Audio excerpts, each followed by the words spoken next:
Halo Sobat Biologi Education. Pada video kali ini kita akan membahas mengenai proses fertilisasi. Adapun materi yang akan kita pelajari pada video kali ini adalah sebagai berikut.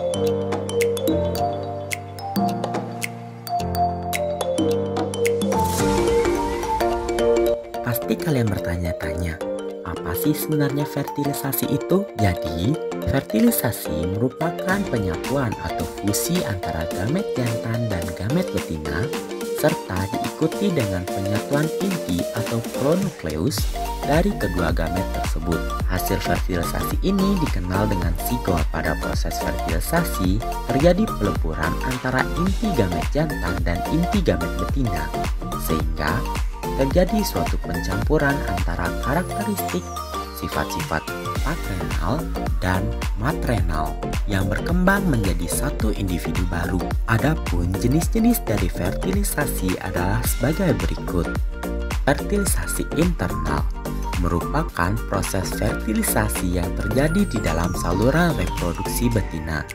Terjadi pada sejumlah hewan laut dan hewan air tawar, serta pada hewan darat. Fertilisasi internal memerlukan kopulasi, yaitu penyaluran dan penyimpanan sperma dari organ kelamin jantan ke dalam saluran reproduksi betina. Sedangkan yang kedua yaitu fertilisasi eksternal, merupakan proses fertilisasi yang bisa terjadi pada sejumlah hewan laut atau hewan air tawar, di mana sel telur dan sperma akan dilepaskan ke dalam air di sekitaran dan fertilisasi terjadi di luar tubuh. Fertilisasi eksternal ini memerlukan suatu lingkungan di mana sebuah telur dapat berkembang tanpa kekeringan atau cekaman panas, maka fertilisasi terjadi hampir secara eksiktifis habitat lembab.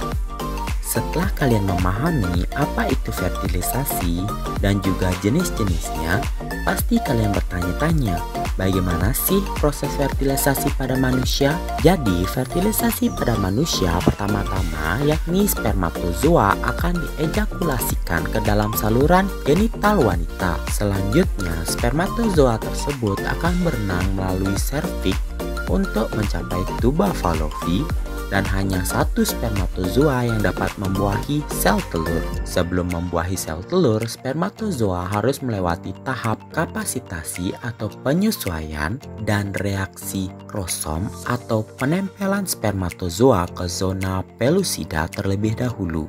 Setelah spermatozoa menembus ovum dengan menggunakan reaksi arkosom, maka spermatozoa akan menggabungkan material intinya dan menyimpan komplement kromosom ganda yang lazim. Kromosom ini mengandung semua informasi genetik yang nantinya akan diturunkan kepada keturunannya.